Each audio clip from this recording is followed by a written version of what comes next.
Millionaire bought 4 5-year-old twin girls sold by their uncle and changes their lives forever. Before we begin, let us know in the comments where in the world you're tuning in from. Enjoy the journey.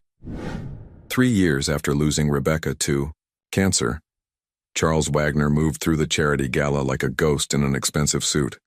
The champagne in his hand remained untouched, his smile never reaching his eyes. At 42, the tech billionaire had everything money could buy, except what mattered most. "Mr. Wagner, so glad you could make it." The event coordinator's voice was too bright, too loud. "Rebecca's foundation is being honored tonight." Charles nodded, throat tight. She would have appreciated it. He drifted away from the glittering crowd, seeking a moment's peace. The hallway behind the ballroom offered escape, until urgent voices caught his attention. "50,000 is my final offer. They're damaged goods anyway."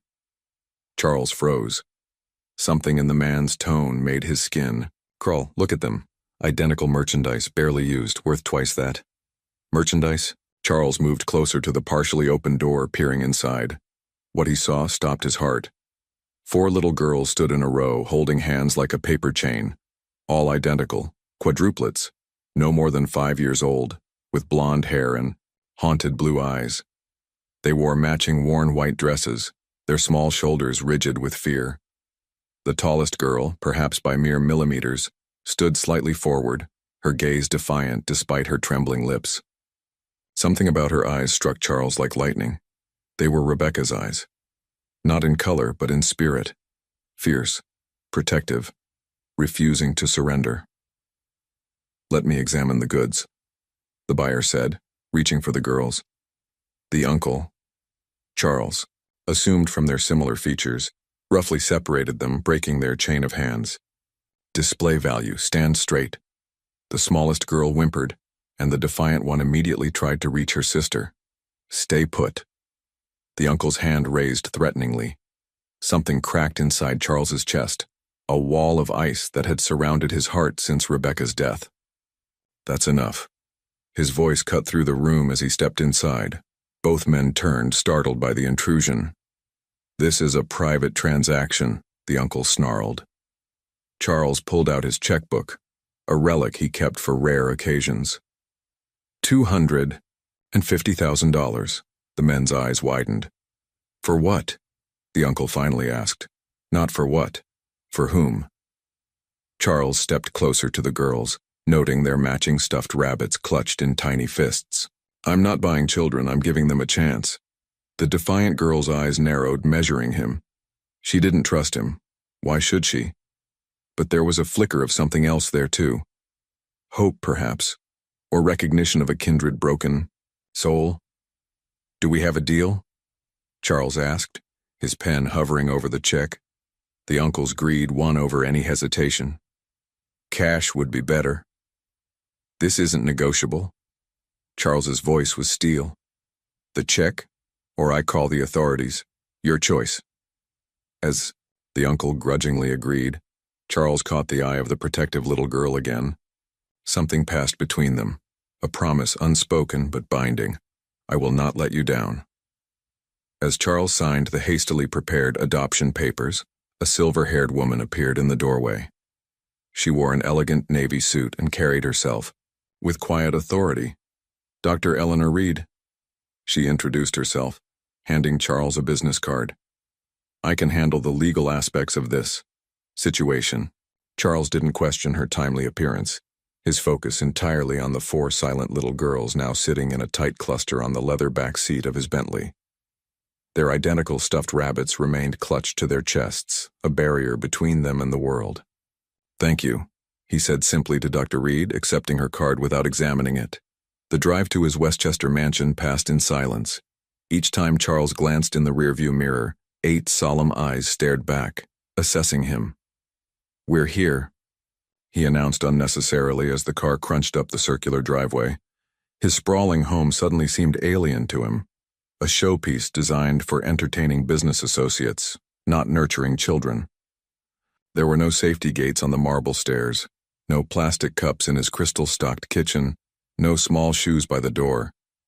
I have 4 guest rooms prepared, his housekeeper Mrs. Chen whispered, clearly startled but professionally adapting to the new arrivals. The girls refused to be separated. When Charles showed them their individual rooms, they simply stood in the hallway, hands linked, until he relented. You can stay together tonight, he conceded. They climbed onto one queen-sized bed in the largest guest room, forming a protective knot of small limbs and blonde hair, still in their worn dresses because Charles realized, with a stab of inadequacy, that he had no children's pajamas. After Mrs. Chen left for the night, Charles sat outside their bedroom door, listening. The house had never felt so quiet yet so full of presence. Tap, tap, pause, tap, tap, tap. It took him several minutes to recognize the pattern. The girls were communicating through their bedroom wall. Soft whispers followed, too quiet to decipher, but clearly part of an established system developed through necessity. His phone buzzed, a text from his CFO. Nguyen deal closing tomorrow, need signature by 9 a.m. Charles stared at the message, remembering Rebecca's final days. The hospital machines beeping, her hand in his growing lighter by the hour. Promise me something, she had whispered, her voice barely audible. Anything. Find a way to love again. Charlie, don't let your heart die with me. He had nodded, not believing it possible. Now hearing the small taps of tiny knuckles on the wall, a secret language of 4 little survivors, something shifted inside him. He typed a reply. Cancel, all meetings indefinitely. Something more important has come up. Morning came with panic as Charles realized he had no idea how to care for children. No children's food, no proper clothes, nothing they would need. He found them already awake, sitting in perfect symmetry on the bed, watching him with those matching blue eyes. I'm Charles, he said awkwardly. You'll be staying with me now. The defiant girl, he still didn't know their names, spoke first. I'm Emma. This is Olivia, Sophia, and Ava. She pointed to each sister in turn, though Charles couldn't detect any differences between them. We stay together, Emma added firmly. Always. It wasn't a request. Yes, Charles agreed, feeling strangely like he was the one being interviewed. Always, I promise. A tiny portion of tension left Emma's shoulders, and Charles recognized it for what it was, the first fragile thread of trust. He had no idea what he was doing, but he knew with absolute certainty that he couldn't let these girls down, not when they had already lost so much. We'll figure this out together, he said, surprising himself with how much he meant it. Charles burned the toast. Again. I'm sorry, he told the 4 identical faces watching him from the kitchen. Island, 3 days into parenthood, and he felt more incompetent by the hour. Emma simply took the charred bread and divided it equally among her sisters, scraping off the worst of the blackened parts. Do you like eggs? Charles tried, desperate to provide something edible. 4 solemn nods. During bath time, disaster struck again when Ava's eyes filled with tears as shampoo trickled down her forehead. It stings, she whispered, the first words she'd spoken directly to him. Charles panicked, not knowing how to comfort her without overstepping boundaries. I'm so sorry. I should have bought the no tears kind. The doorbell interrupted his fumbling. Apology. A courier stood outside with 4 enormous boxes. Delivery for the Wagner household, the man announced cheerfully. Inside the boxes, Charles found children's clothes in various sizes, toys, books, hair accessories, and proper toiletries, including tear-free shampoo. Everything was practical, rather than extravagant, exactly what the girls needed. A handwritten note sat atop the first box. Children need consistency more than luxury. Here's a start. The handwriting matched the elegant script on Dr. Reed's business card. Later that evening, after finally getting the girls settled with their new pajamas and teddy bears, each slightly different so they could choose their favorites, Charles researched Dr. Eleanor Reed. Her online presence was minimal, just a simple website for a children's trauma foundation. No social media, no press interviews, barely even a photograph. When he called to thank her, her voice was warm but professional. How did you know what they needed? Charles asked. And how did you know where to find me at that auction? I recognize something in you, Mr. Wagner, she replied, sidestepping his question. The desire to heal by helping others heal. I have no idea what I'm doing, he admitted. Few parents do, even those with 9 months to prepare. I'm not their parent, aren't you? The question hung between them. I can provide professional guidance, she offered, but the real work must be yours. During their video call the next day, Charles noticed a photograph on her desk, a much younger Eleanor with a man who looked strikingly like Charles's late father. The resemblance was uncanny. That photo behind you, Charles started. Dr. Reed casually adjusted her camera angle, moving the photograph out of frame. Let's focus on the girl's immediate needs. For the next hour, she outlined trauma-informed care principles, sleeping arrangements, and education options. Her expertise was evident, but Charles couldn't shake the feeling there was more to her involvement than professional interest. Why are you helping us? He asked directly. Her expression softened. Because those girls deserve a chance, and so do you, Mr. Wagner. That night, Charles sat in his study, Rebecca's photograph beside him. What have I gotten myself into, Becca? He whispered. 4 little faces appeared in the doorway, a silent row of matching blue eyes and blonde hair. They had developed a habit of moving together, synchronized as if connected by invisible strings. Can't sleep? He asked gently. Sophia, the third in their usual lineup, stepped forward slightly. Your picture is sad.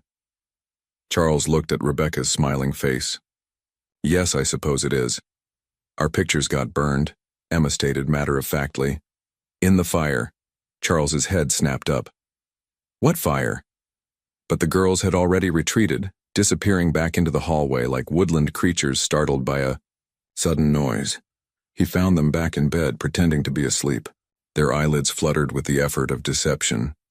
Sitting at the edge of the bed, Charles made a silent vow. He would earn their trust, uncover their past, and somehow, though he had no idea how, give them a future. As he closed their door, his phone lit up with a text from an unknown number. They'll need consistency tomorrow. Same breakfast, same routine. ER. Charles stared at the message. How did she know the girls had just revealed something about their past? And how did she get his private number? The mystery of Dr. Eleanor Reed was deepening by the day. 2 weeks into their new arrangement, Charles had established a routine with almost comical awkwardness. His multi-billion-dollar company now ran largely without him, as he focused on mastering the complexities of children's breakfast preferences and the precise art of detangling hair without tears. Olivia likes her toast cut in triangles, not squares, Emma informed him one morning, her protective instincts never wavering. And Sophia needs her milk in the blue cup, not the green one. Charles adjusted accordingly, noting each preference in the leather journal he now carried everywhere. The CEO who once commanded boardrooms was being educated by 5-year-olds. Slowly, he began to recognize each girl's distinct personality, despite their identical appearance. Emma was the protector, always vigilant, always first to speak. She carried the weight of responsibility for her sisters with solemn determination. Olivia lived half in dreams, her gaze often drifting to the windows. When given crayons, she created swirling, vibrant worlds that seemed impossible from such small hands. Sophia counted everything obsessively. Steps between rooms, blueberries on her plate, stars on her bedspread. Numbers seemed to give her comfort. In a world that had proven unpredictable, Ava was the emotional barometer, absorbing everyone's feelings. When Charles felt overwhelmed, Ava would appear silently at his side, her small hand slipping into his as if offering support rather than seeking it. The breakthrough came during a violent thunderstorm that rattled the mansion's windows. Charles found Ava hiding under her bed, trembling with each lightning flash. The thunder won't hurt you, he promised, but his words had no effect. In a moment of inspiration, he gathered every blanket and pillow he could find and constructed an elaborate fort in the living room. He worked silently, aware of 8 curious eyes watching from the doorway. This, he announced, is an official thunder-proof fortress. He crawled inside the blanket structure and opened his worn copy of The Wizard of Oz. Rebecca had loved reading it aloud, doing different voices for each character. One by one, the girls entered the fort, arranging themselves around him in their usual formation. As he read about Dorothy's house being swept away by the cyclone, Olivia spoke directly, to him for the first time. "We're like Dorothy," she whispered. "Our home flew away." Charles's throat tightened. "Sometimes," he managed, "you find a new home in unexpected places." Olivia studied him with those serious blue eyes. "Is this our home now?" 4 identical faces turned to him, waiting. "If you want it to be," Charles replied carefully. "I would like that very much." Emma's expression remained guarded, but she didn't contradict him. From her, this was progress. They fell asleep there, huddled together in the blanket fort as the storm raged. Outside, when Mrs. Chen arrived in the morning, she found all 5 of them still asleep, Charles's arm protectively around the girls. She took a photo before waking them, wordlessly handing Charles his phone later with the image displayed. Charles stared at the picture, hardly recognizing himself. The perpetually polished businessman was rumpled and soft in sleep, his expression peaceful in a way it hadn't been since Rebecca's death. That afternoon, Dr. Reed arrived for her weekly visit. She watched the girls in the garden, noting how they still moved as a unit yet were developing individual interests. Sophia arranging stones in perfect geometric patterns, Olivia collecting flowers, Emma testing the sturdiness of the swing set, and Ava trailing her fingers through the fountain water. "They're adapting," she observed. "And so are you." Charles showed her the photo from that morning. "You're becoming a family," she said simply. "Is that possible? After everything they've lost?" Dr. Reed's expression softened with something like personal understanding. "Family isn't only what you're born into, Mr. Wagner. Sometimes it's what you build from the broken pieces." As she left, Charles noticed a silver charm bracelet on her wrist. One charm caught his eye, a small, unique honeybee identical to the one his mother had worn until her death. The mystery deepened, but now Charles had more immediate concerns. 4 little girls were gradually claiming pieces of his heart, and for the first time in 3 years he didn't want to take it back. Charles jolted awake to screams echoing through the mansion. His heart pounding, he sprinted down the hallway, toward the girls' room. Sophia sat bolt upright in bed, her small body rigid with terror, mouth open in a sustained wail. Her sisters surrounded her, Emma trying to shake her awake while Olivia and Ava watched with wide, frightened eyes. "Sophia," Charles called gently, kneeling beside the bed. "You're safe. It's just a nightmare." Her screams subsided into broken sobs. "The closet," she whimpered. "Don't put us back in the closet." Charles froze. "What closet, sweetheart?" Emma shot him a warning look, but Sophia was too distraught to filter her words. "When we cried, he locked us in there," she hiccuped. "No light, no food until we stopped making noise." White-hot anger flashed through Charles. "Who did?" "Uncle," Ava whispered, the word barely audible. "After Mommy and Daddy went to heaven," Sophia continued, rocking slightly, "he sold Bunny." Her voice cracked, said toys were for good girls. Charles struggled to keep his expression neutral despite the rage building inside him. The uncle had sold their belongings, cherished toys of grieving children, for alcohol money. "I need to make a call," he told Emma, whose watchful gaze hadn't left his face. "Will you stay with your sisters?" She nodded, already pulling Sophia back into their protective circle. In the hallway, Charles called Dr. Reed, not caring that it was 3 a.m. She answered immediately. "What happened?" No surprise at the hour, no sleepy confusion, as if she'd been waiting for his call. Sophia had a nightmare about being locked in a closet by their uncle. Dr. Reed's voice turned clinical, guiding him through trauma response techniques, explaining how to create safety. Children with trauma need control over their environment, predictability, transparency. By morning, Charles had made a decision. He waited until the girls had finished breakfast, then led them to the hallway closet nearest their bedroom. "Watch," he said, picking up a sledgehammer he'd retrieved from the gardening shed. With one powerful swing, he smashed the closet door, splintering the wood. 4 identical gasps harmonized behind him. "In this house," Charles declared, surveying his handiwork, "nothing will ever be locked again." He spent the day removing every interior door lock, replacing them with simple magnetic catches. The girls followed him from room to room, wide-eyed and silent. That evening, as he tucked them in, Charles took a risk. "I have nightmares too sometimes." 4 pairs of eyes stared back, waiting. "About losing Rebecca, my wife." He swallowed hard. "About being too late to say goodbye."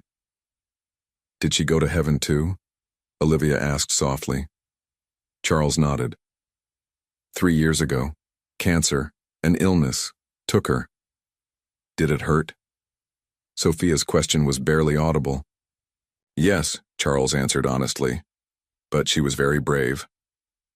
A long silence followed, broken finally by Emma. She slid out of bed and approached him, pulling something from inside her stuffed rabbit, a tattered photograph of a smiling couple holding 4 identical infant girls. "Can you keep this safe?" she asked, her voice uncharacteristically vulnerable. "Will he take it away if he finds us?" Charles understood the monumental trust in this gesture. Emma was entrusting him with their most precious possession, the only image they had of their parents. "No one will ever take anything from you again," he promised, carefully accepting the photo. "I'll guard it with my life." That night, instead of sitting outside their door, Charles settled into the armchair in the corner of their room.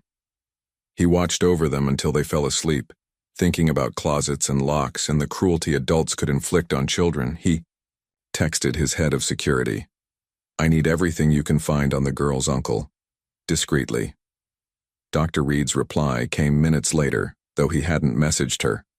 "Be careful digging into the past. Some doors once opened cannot be closed." Charles stared at his phone. How did she always seem to know what he was thinking? Tomorrow, he decided, he would demand answers about Dr. Eleanor Reed's connection to his family. But tonight, he would simply keep watch over 4 small survivors who had, despite all odds, found their way to him. As he dozed off in the chair, Charles could have sworn he heard Rebecca's voice whisper, "You're finding your way back to life, Charlie. One broken piece at a time." The weather forecast called it the storm of the decade. Charles watched through the kitchen window as dark clouds gathered, heavy with the promise of snow. The first flakes were already falling, delicate and deceptive in their gentleness. "Will the sky fall?" Ava asked, pressing her small palm against the cold glass. "No, sweetheart. It's just snow," Charles assured her, though the meteorologist's urgent warnings had him concerned. By afternoon, the gentle snowfall had transformed into a howling blizzard. Wind rattled the windows as if trying to force entry, and the temperature plummeted. The lights flickered once, twice, then died completely. "It's okay," Charles said to 4 wide-eyed faces illuminated only by the dim winter light filtering through the windows. "The backup generator will start automatically." But it didn't. Charles had always delegated such problems to staff, his building manager, his assistant, his head of maintenance. Now, with the roads impassable and his cell phone showing no service, he alone was responsible for 4 frightened children in a rapidly cooling mansion. "Stay here," he told the girls, wrapping them in blankets on the sofa. "I'll check the generator." The storm's fury hit him full force as he stepped outside. Snow whipped against his face, the wind cutting through his inadequate indoor clothing. The generator shed stood 100 yards from the main house, a distance that now seemed like miles. By the time he reached it, his fingers were numb. The generator had power but wouldn't start, some technical failure beyond his expertise. Returning to the house, Charles found the temperature dropping noticeably. Night was falling, and with it, any remaining heat would soon dissipate.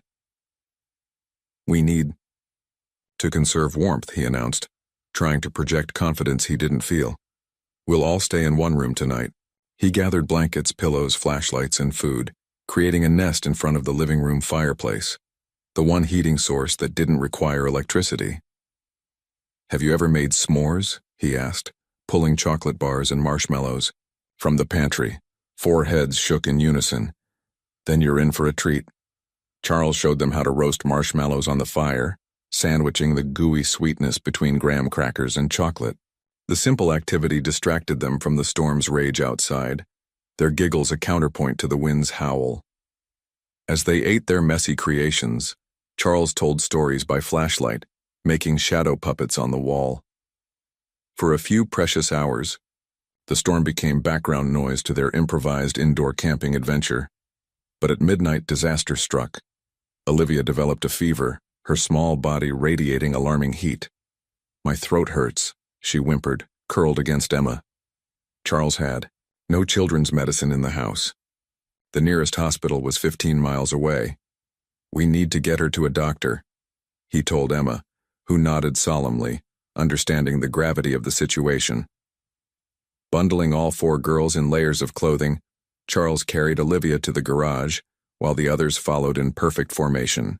His least ostentatious vehicle, a 4-wheel drive SUV, offered their best chance through the snowdrifts. The journey was harrowing. Roads had disappeared under snow, visibility reduced to mere feet ahead. Charles drove with painful slowness, hyper-aware of his precious cargo. In the emergency room, a nurse mistook him for the girl's grandfather, and Ava's clear voice corrected her. "He's our dad now." Charles's head snapped up at the words. Dad. The title hung in the air between them, unchallenged by any of the sisters. While doctors examined Olivia, diagnosing strep throat, thankfully treatable with antibiotics, Charles sat in the waiting room with the other 3 girls. Emma, normally so independent, held his hand the entire night. "You came back for us," she said suddenly, breaking hours of silence. Charles looked at her, confused. "From the generator shed?" She shook her head. "Everyone else goes away. But you came back." Understanding dawned. In her 5 short years, Emma had experienced too many abandonments. "I will always come back," Charles promised, his voice thick with emotion. "Always." As dawn broke, the storm subsided. They returned home to a house where power had been restored, everything functioning as if no crisis had occurred. But something fundamental had changed. Charles had faced the storm not as the billionaire who could buy his way out of problems, but as the only protector 4 small children had in the world, and they had called him Dad. Spring arrived, bringing with it a household transformed. 3 months had passed since the night of the auction, and as the gardens around Charles's mansion burst into bloom, so too did the personalities of 4 remarkable little girls. Emma's scientific curiosity emerged first.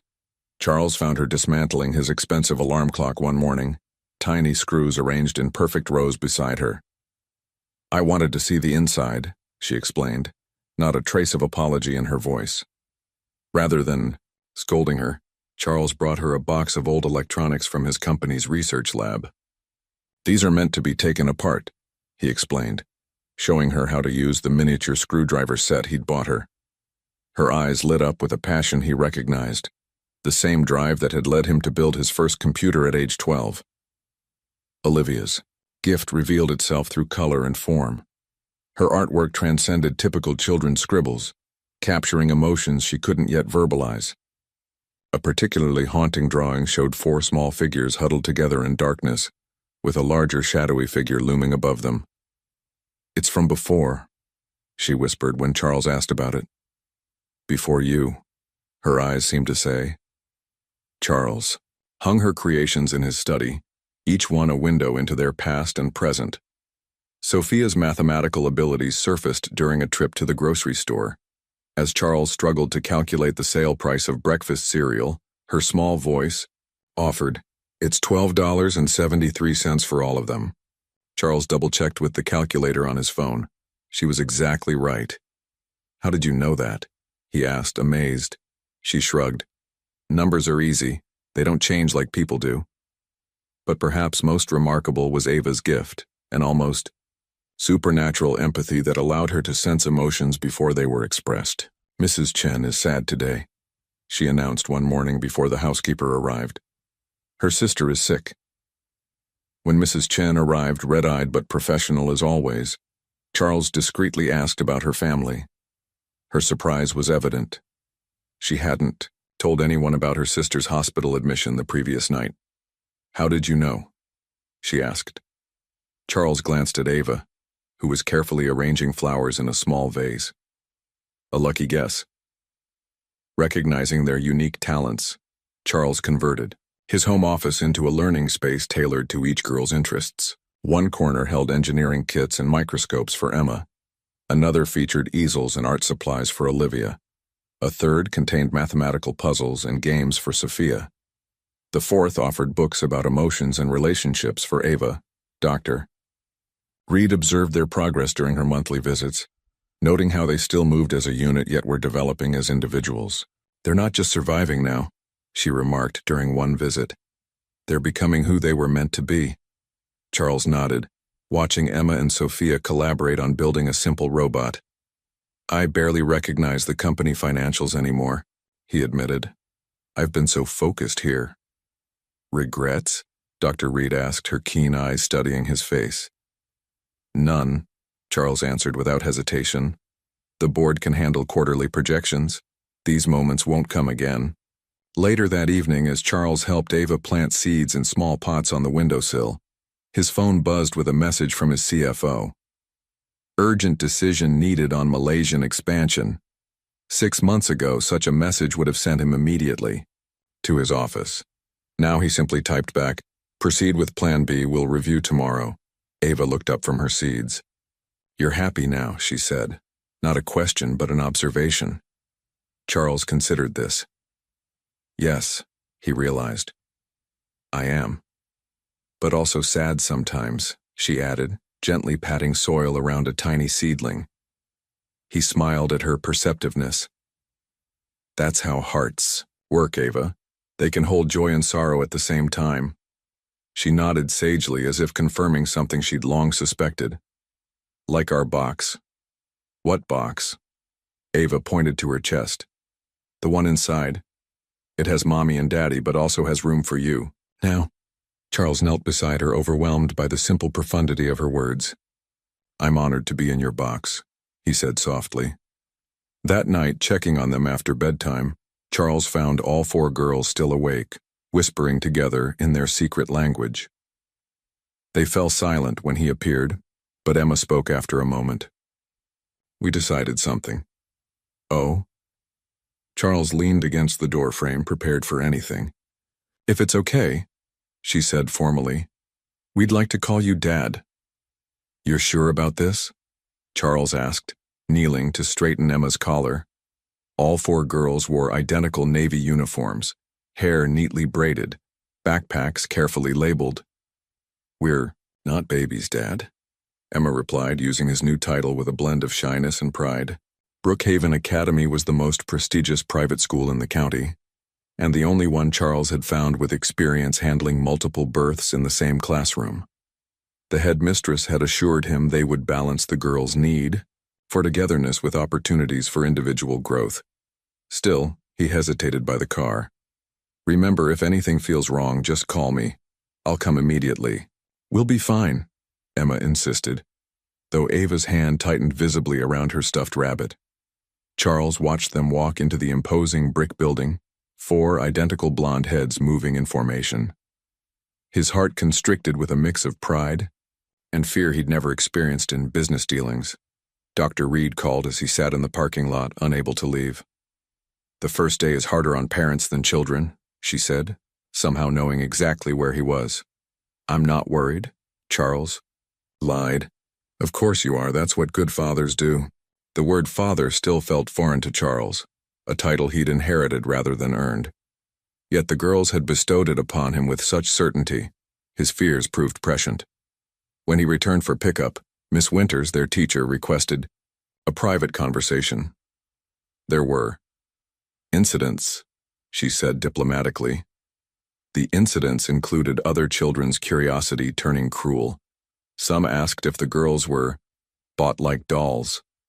Others found their synchronized movements strange. When Sophia was locked in a bathroom stall by older students as a prank, she'd had a full panic attack.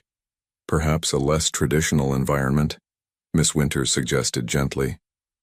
Charles controlled his anger, thanking her for the information while inwardly seething. In the car, he apologized to the girls for the difficult day. "Can we stay home with you?" Olivia asked, her voice small. Charles nearly agreed immediately, but Dr. Reed's advice about involving the girls in decisions stopped him. "Let's discuss this as a family," he said instead. "You all have a voice in this decision." That evening, he held their first formal family meeting, complete with cookies and apple juice. Each girl took turns sharing her experience. "The library has books about electronics," Emma admitted reluctantly, "and Miss Winters said I could join the science club." "I liked art time," Olivia said. "The teacher didn't laugh at my painting." "They have a math competition," Sophia added, her eyes lighting up despite her bathroom ordeal. Only Ava remained silent, studying her sisters' faces. "What do you think, Ava?" Charles asked gently.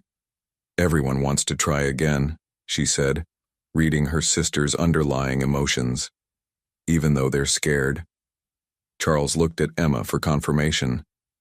As the unofficial leader, her opinion carried weight. "We should stay," Emma decided after a moment. "But together. Always together." The next morning, Charles met with the headmistress, making his expectations crystal clear. By the end of the week, an anti-bullying assembly had been held, and staff received additional training on trauma-sensitive education. Surprisingly, the quadruplets began to thrive. Their unique bond and fierce loyalty to each other became strengths rather than oddities. When a new student was ostracized for his thick accent, the girls adopted him into their circle with the simple explanation, "We know what it's like to be different." Within a month, they had developed a reputation for kindness and mutual protection. Emma organized a friendship brigade that paired lonely children together at recess. Olivia started a mural project that allowed students to add their own unique contributions. Sophia tutored struggling math students. Ava became the unofficial mediator of playground disputes. When Charles was called back to the school, he expected problems. Instead, the headmistress handed him 4 perfect attendance certificates and artwork from children who had benefited from the Friendship Brigade. "We underestimated them," she admitted. "And you." That evening, helping the girls with homework, Charles marveled at their resilience. Despite everything they'd endured, they had found ways to help others heal. "Why aren't you working on your computer tonight?" Sophia asked, noticing his laptop remained closed. Charles realized he hadn't checked company emails all day. Strangely, he felt no anxiety about this, only certainty that he was exactly where he needed to be. "Some things are more important than business," he told her, helping Ava sound out a difficult word. "Like family?" Sophia asked. Charles nodded, watching these 4 remarkable children who had somehow become his world. Exactly like family. The envelope arrived without a return address, its contents brief and chilling. "How much did you pay for those children, Wagner? The authorities might be interested." Charles stared at the typewritten note, his blood running cold. 6 months of building a new life, and now this. A threat from the shadows. More notes followed over the next week, each questioning his fitness as a guardian, suggesting improprieties in the adoption. Charles increased security at the mansion and school, careful not to alarm the girls while ensuring their protection. In his study, Charles spread out every document related to the night he'd found the girls. The hastily signed papers, Dr. Reed's business card, receipts from that evening, all scraps of a transaction that had changed 5 lives forever. Legally, his position was precarious. The adoption had been unorthodox at best, possibly criminal at worst. Though Dr. Reed had subsequently helped file proper paperwork, questions remained about the original circumstances. His private investigator's report confirmed his worst fears. The girl's uncle was challenging the adoption, claiming, Charles had stolen the children. He's demanding compensation, his lawyer explained during a confidential call. More accurately, he wants more money. He sold his nieces, Charles growled, like property. Unfortunately, proving that without appearing complicit in human trafficking is problematic. Charles hired additional investigators to dig deeper into the uncle's history. They uncovered a pattern of neglect and substance abuse following the deaths of the girl's parents in a car accident. Child services had been involved briefly, but the case had mysteriously disappeared from their records. More disturbing was how much Dr. Reed seemed to know about the situation. During her weekly visit, she mentioned details about the uncle's recent movements that weren't in any reports Charles had received. After ensuring the girls were asleep that night, Charles confronted her in his study. "Who are you really, Dr. Reed?" he demanded. "And why are you involved in our lives?" Eleanor's composure never wavered. "I wondered when you'd finally ask directly. No more riddles. The girls are being threatened. I need the truth." She studied him, as if measuring his readiness for what she was about to reveal. "I was their mother's therapist." Charles blinked, momentarily speechless. "Their mothers?" "Caroline Foster was my patient for 2 years before her death. She was concerned about her brother's influence on her husband, about their financial entanglements." Dr. Reed's professional demeanor softened slightly. "After the accident, I tried to monitor the girls, but their uncle moved them frequently. By the time I located them, he was already arranging their sale. So the auction, you orchestrated my presence there? I needed someone with both resources and a heart that understood loss." Her eyes met his directly. "You weren't random, Mr. Wagner." Charles felt the floor shift beneath him. "You manipulated me. I created an opportunity. You chose to act on it." She removed an envelope from her bag. "Caroline feared something might happen to her and her husband. She left this with me." Inside was a handwritten letter, its contents simple but devastating. The girl's mother had suspected her brother of sabotaging their car before the fatal accident. There was no proof, only a mother's desperate concern for her children's safety should her fears prove justified. "Why didn't you go to the police?"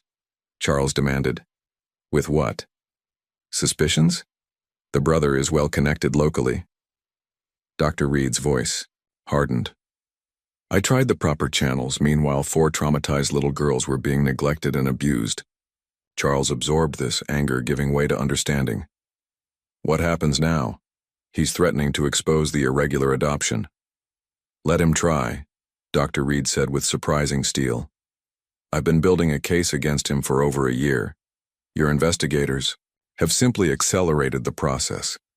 Charles studied the woman before him, a child psychologist who had gone to extraordinary lengths to protect 4 orphaned girls. "There's more you're not telling me," he said finally. A flicker of something crossed her face. Approval, perhaps. "Yes, but some truths need to wait for the right moment." She gathered her belongings. "Focus on the present threat, Mr. Wagner. Keep the girls safe while I handle their uncle." "We handle him together," Charles corrected. "No more operating independently." "They're my daughters now." Dr. Reed nodded, a subtle smile appearing. "So they are. And that, Mr. Wagner, is exactly why I chose you." After she left, Charles checked on the girls one final time. They slept peacefully, unaware of the storm gathering around them. He silently renewed his promise to protect them, regardless of what it might cost him. Tomorrow would bring calls to his legal team and security experts. But tonight, watching 4 small chests rise and fall in the dim nightlight, Charles understood with perfect clarity that there was nothing he wouldn't do to keep them safe. "Tell me about the car," Dr. Reed said gently. The weekly therapy sessions had become routine, but today was different. Today, they were finally addressing the accident directly. The girls sat in their usual formation on the playroom floor. Emma tensed visibly at the question, while Sophia began counting carpet fibers, a self-soothing behavior she reverted to under stress. "We don't talk about that day," Emma stated firmly, her protective instinct flaring. Dr. Reed nodded. "I understand." But sometimes the memories we try hardest to lock away are the ones that hurt us most from inside. Charles watched from the doorway, his presence requested but unobtrusive. 7 months into their new life together, the girls were flourishing in most ways, but they still woke with nightmares they refused to describe. "It was raining," Ava said suddenly, her voice so soft Charles had to lean forward to hear. "Mommy kept looking back at us." Emma shot her a warning look, but Ava continued, her empathic gift seemingly compelling her to release the burden they'd all carried. Daddy was driving fast. He looked scared. Her small fingers twisted in her dress. There was a loud noise. Then spinning, Olivia began to cry silently, tears tracking down her cheeks. Sophia's counting grew more frantic. "You don't have to continue," Dr. Reed assured Ava. But the little girl shook her head. "We were all in the car. The glass broke. Mommy turned around all the way and said, 'Take care of each other.' Then she closed her eyes." Emma moved to Ava's side, putting an arm around her. "That's enough," she insisted. But Ava had crossed a threshold. "We weren't hurt. Just small cuts.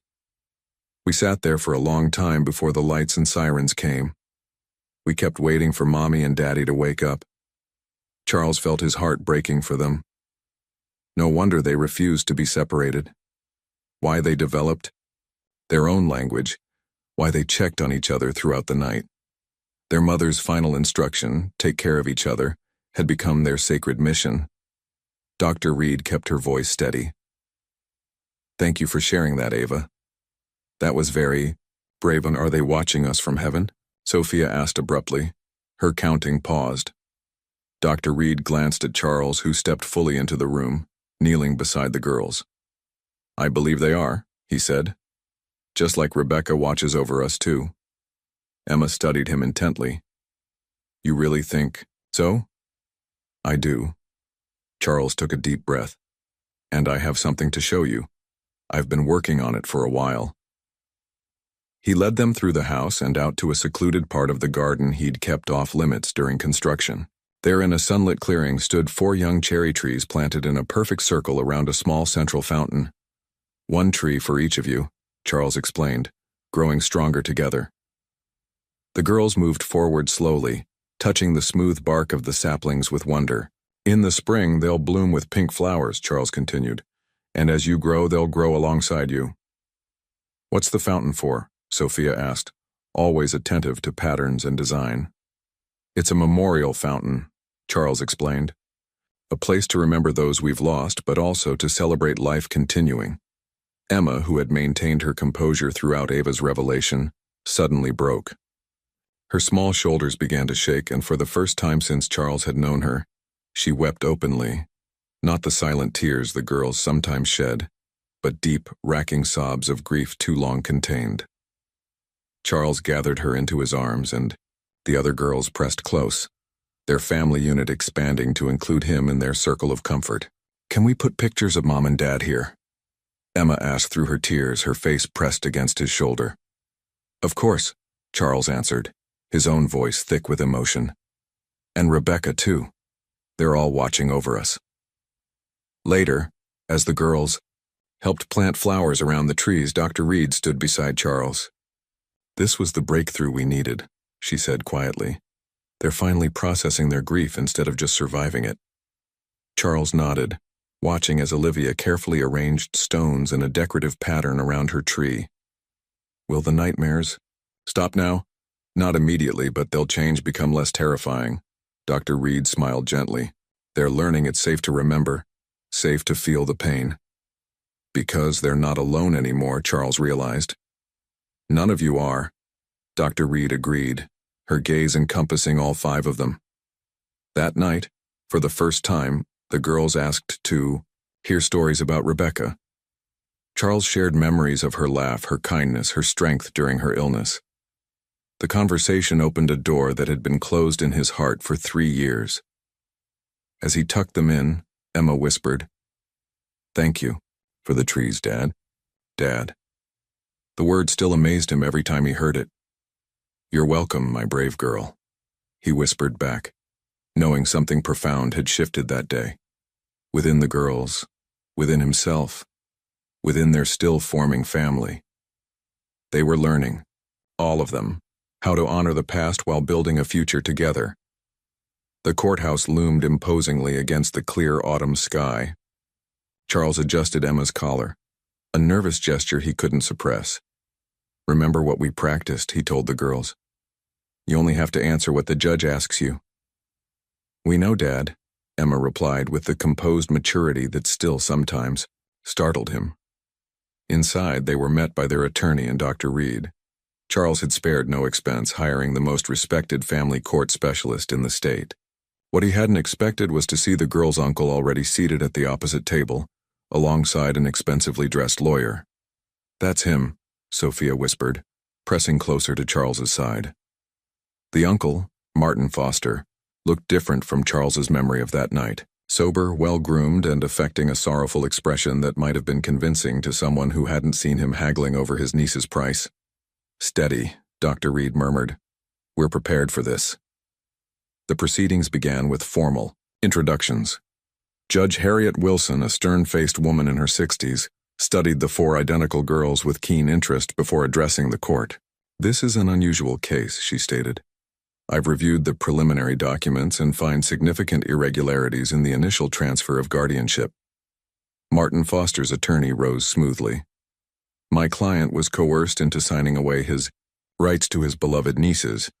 Mr. Wagner used his considerable wealth and influence to essentially purchase these children in a moment of my client's financial distress." Charles felt sick, hearing the transaction twisted into something even more sordid than it had been. His own attorney responded with clinical precision, outlining the documented neglect and Martin's repeated attempts to monetize his guardianship. "Furthermore," she continued, "the children have expressed clear preferences about their placement." Judge Wilson nodded. "I will speak with the children privately." In her chambers, the girls sat in perfect alignment, hands clasped in their laps. Charles waited anxiously outside, unable to hear their testimony. Later, he would learn that Judge Wilson had lost her own parents at a young age and been adopted after significant trauma. Perhaps this explained her particular attentiveness to the girls' whispered accounts of closets and hunger and fear. When court reconvened, Charles took the stand, aware that everything hung on his testimony. He spoke not of his resources or credentials, but of nighttime rituals and favorite breakfast foods. He described Emma's passion for dismantling appliances, Olivia's evocative artwork, Sophia's mathematical brilliance, and Ava's extraordinary empathy. "They've taught me to live again," he concluded, his voice steady despite the emotion evident in his eyes. "We're healing together." The turning point came unexpectedly when Martin's lawyer abruptly requested a recess, only to return and withdraw from the case entirely. Charles learned later that Dr. Reed had anonymously provided evidence of Martin's earlier attempts to sell the children to other interested parties. Outside the courthouse, a reporter thrust a microphone toward Charles. "What makes you qualified to raise these girls?" she demanded. Before he could answer, Sophia stepped forward. "He loves us," she said simply. "That's the only qualification." Judge Wilson granted full legal adoption that day. As they left the courthouse, Charles carrying an exhausted Ava while the other girls clutched his coat, he caught sight of Dr. Reed watching them with unmistakable satisfaction. "Thank you," he mouthed over the girls' heads. She merely nodded, as if to say this outcome had been inevitable from the start. The adoption celebration filled the mansion with laughter and music. Charles had invited the girls' teachers, Mrs. Chen and her family, and a few trusted colleagues who had supported them through the journey. The quadruplets moved through the party in colorful dresses they had selected themselves. Similar, but not identical, a small but significant evolution in their self-expression. They accepted congratulations with shy smiles, still most comfortable in each other's company, but gradually opening to the wider world. Charles searched the gathering for Dr. Reed, finally spotting her silver hair through the French doors. She stood alone in Rebecca's art studio, which Charles had preserved exactly as his late wife had left it, paintbrushes still in cups, half-finished canvas on the easel. "You've never come in here before," he observed, joining her. Eleanor traced, her fingers lightly over a photograph on the wall, Rebecca in college laughing in front of a campus building. I've been respecting boundaries. Charles studied her carefully. But you've seen this room before, haven't you? A slight smile. You've finally put the pieces together. Not all of them. Charles closed the studio door behind him, but enough to know you and Rebecca weren't strangers. Eleanor nodded, turning to face him fully. We were childhood friends, inseparable through high school, roommates in college. She gestured to the photograph. I took this picture. But you lost touch, Charles prompted. Life took us in different directions. Me to psychology, her to art, and then to you. Eleanor's expression softened with memory. We reconnected briefly during her illness. Understanding dawned. She asked you to watch over me. She knew how deeply you would grieve, how you might lose yourself. Eleanor moved to the window, looking out at the party. I kept tabs on you after she died, recognized your deepening depression. When I encountered the foster girls through my trauma work, I saw an opportunity. You orchestrated my presence at that gala, Charles said, recalling their earlier conversation.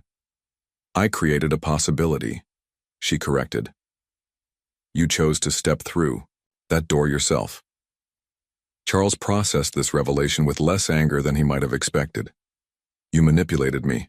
I honored a promise to a dying friend. Eleanor met his gaze directly. Rebecca asked me to help you find purpose again. But everything that followed, your devotion to the girls, the family you've built, that was all you, Charles. The use of his first name registered his shift. From client to something else, family perhaps. Why not tell me from the beginning? Would you have believed a convenient coincidence that your late wife's friend happened to place 4 traumatized orphans in your path? She shook her head. You needed to forge your own connection with them, not adopt them out of obligation to Rebecca's memory.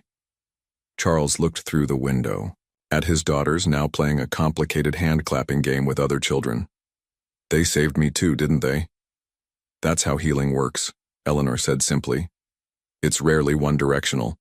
A knock interrupted them as Emma peeked around the door. Dad, we're doing the cake now. Be right there, sweetheart. As Emma disappeared, Charles turned back to Eleanor. So what now? Do you disappear? Mission accomplished? Only if you want. Me too. Her professional demeanor briefly faltered, revealing genuine attachment to the family she'd helped create. I've become rather fond of all of you. Charles considered this, then smiled. The girls would miss their Dr. Reed. And you? I think, Charles said carefully, that Rebecca would want her oldest friend to stay in our lives. Eleanor nodded, emotion briefly clouding her usually composed features. I think so too. Together they rejoined the celebration, watching as 5 once broken lives continued their remarkable journey of healing. Together. 1 year to the day after the auction, Charles straightened Ava's collar in the courthouse hallway. All 6 of them, Charles, Eleanor, and the Quadruplets, were dressed in their finest clothes for the occasion. Are you nervous? He asked, noting Ava's solemn expression. She shook her head. It just feels important. It is important, Charles agreed. Today makes it official. They were gathered for the final adoption hearing, the formal proceeding that would legally change the girl's surname to Wagner. The girls had requested this themselves, insisting on keeping their original first names, but taking Charles's last name so everyone knows we belong together. Judge Wilson welcomed them warmly, a stark contrast to the tension of their previous court appearance. The proceedings were brief but meaningful. Each girl stated her full name for the record, then her new name with the Wagner surname. Emma. Catherine Foster, now Emma Catherine Wagner. Olivia Grace Foster, now Olivia Grace Wagner. Sophia Claire Foster, now Sophia Claire Wagner.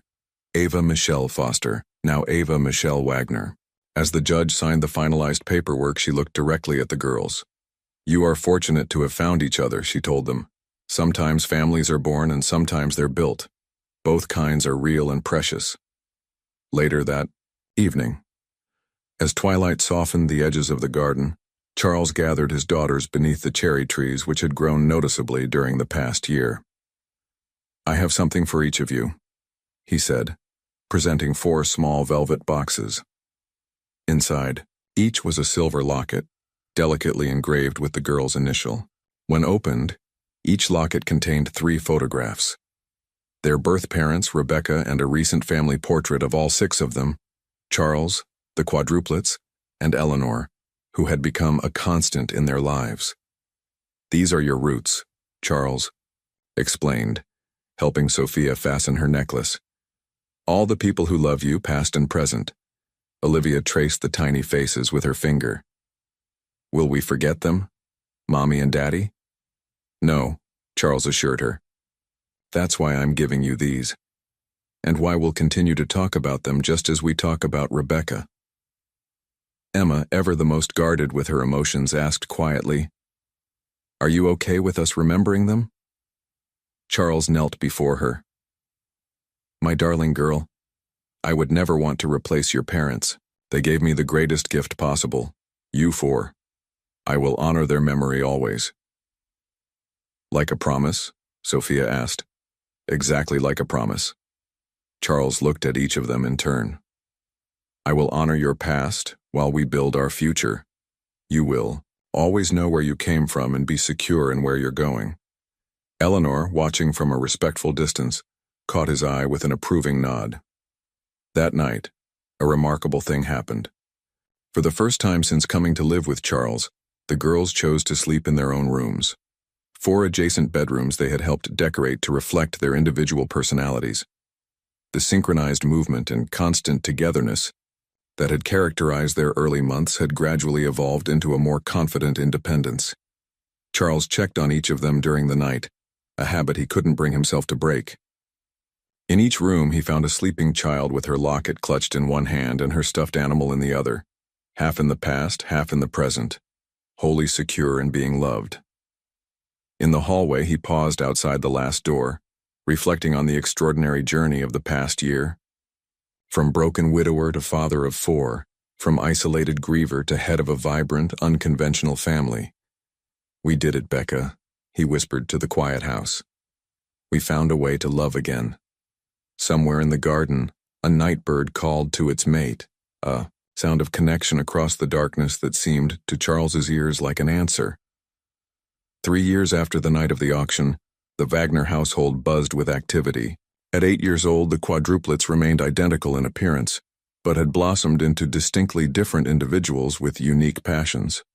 Charles sat in the audience of the state science fair, watching Emma present her water purification system to a panel of impressed judges. Her project combined engineering principles with environmental consciousness, a portable filter that could make contaminated water drinkable using readily available materials. "My birth father was an environmental engineer," she explained to the judges with quiet confidence. "His work inspired this design." Charles felt his chest tighten with emotion. Emma had researched her biological father's career, incorporating his legacy into her own emerging identity. The integration of past and present that Charles had hoped for was happening naturally. Emma won first place, accepting the blue ribbon, with a gracious smile that reminded Charles how much she had changed from the fiercely protective, distrustful child he'd first met. Across town, Olivia's artwork hung in the children's wing of the hospital, where Eleanor volunteered. Her colorful murals transformed sterile hallways into underwater adventures and forest journeys, giving young patients windows into other worlds during difficult treatments. "Can you paint more fish?"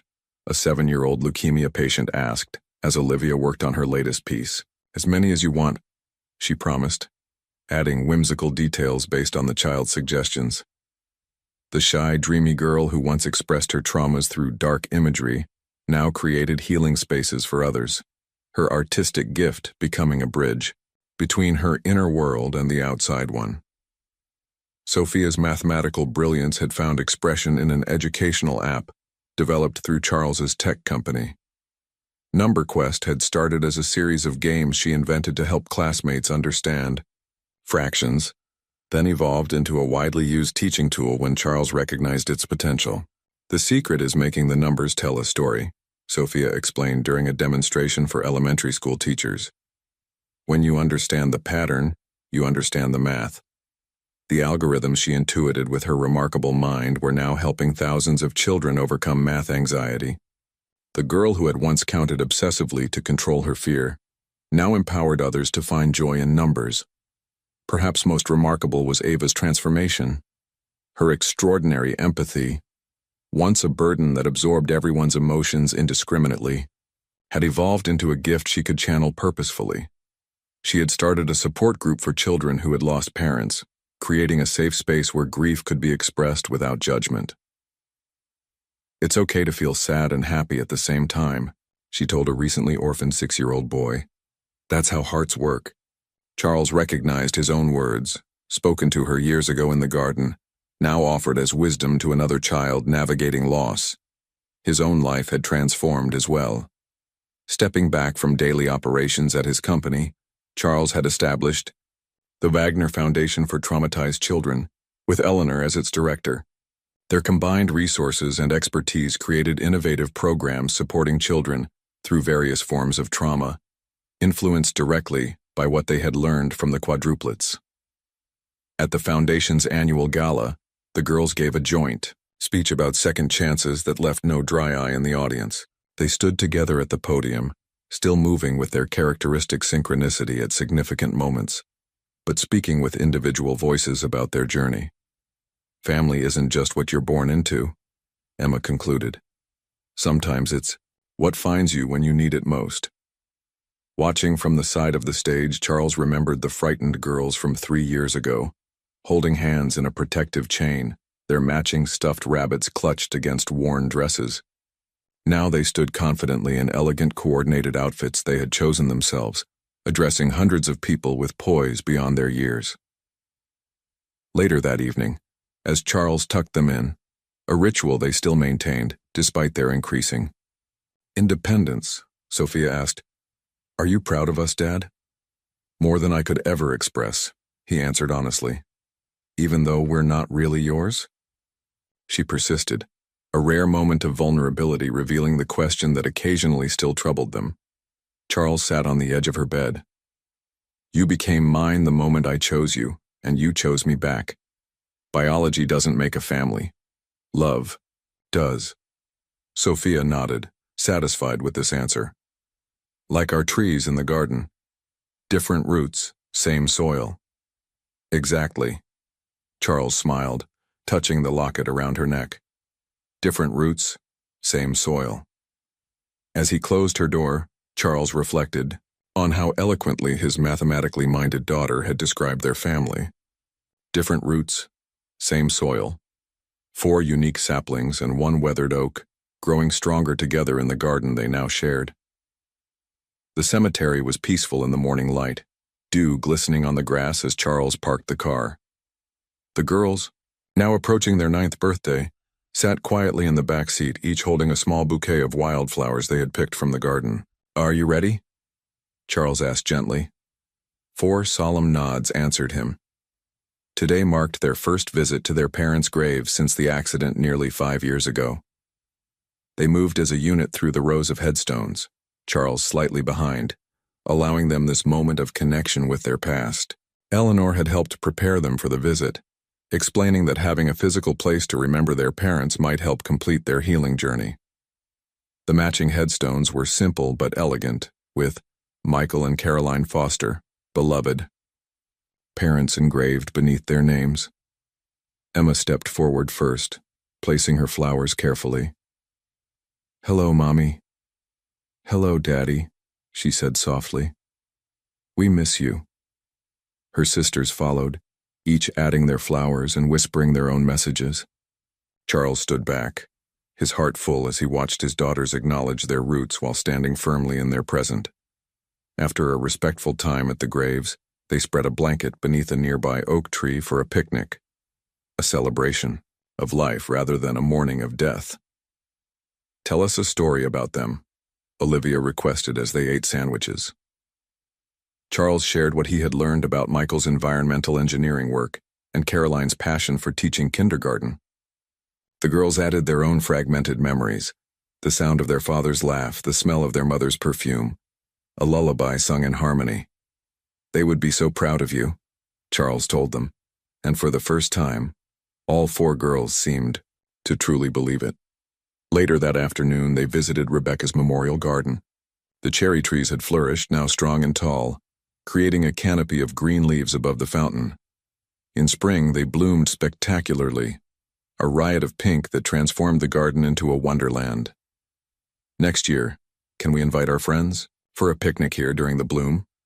Sophia asked. It's so beautiful, it should be shared. Charles smiled at this suggestion.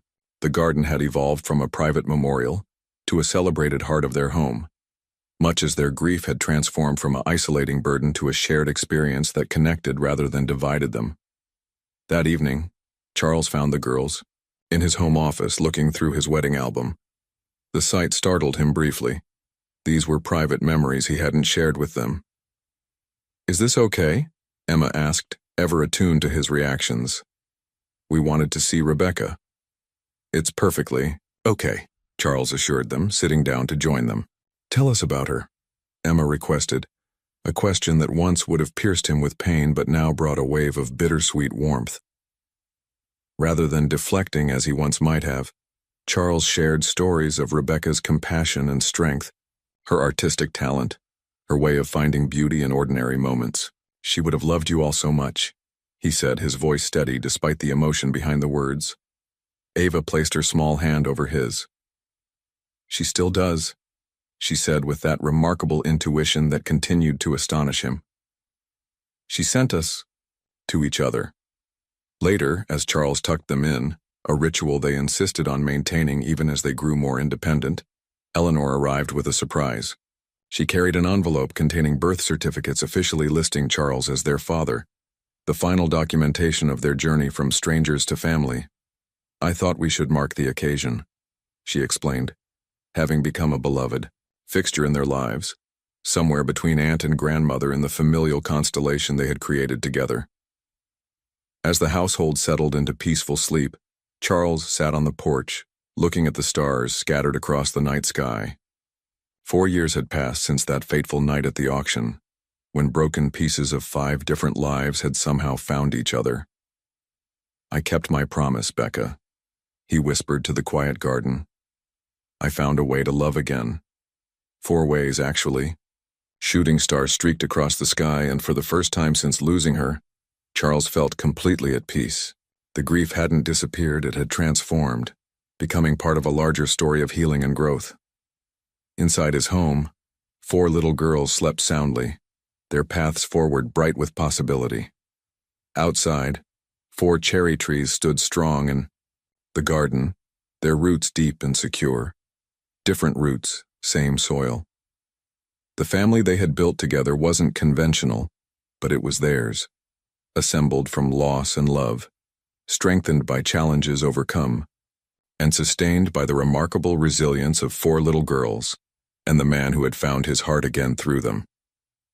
Charles Wagner, once a ghost in an expensive suit, was fully alive at last.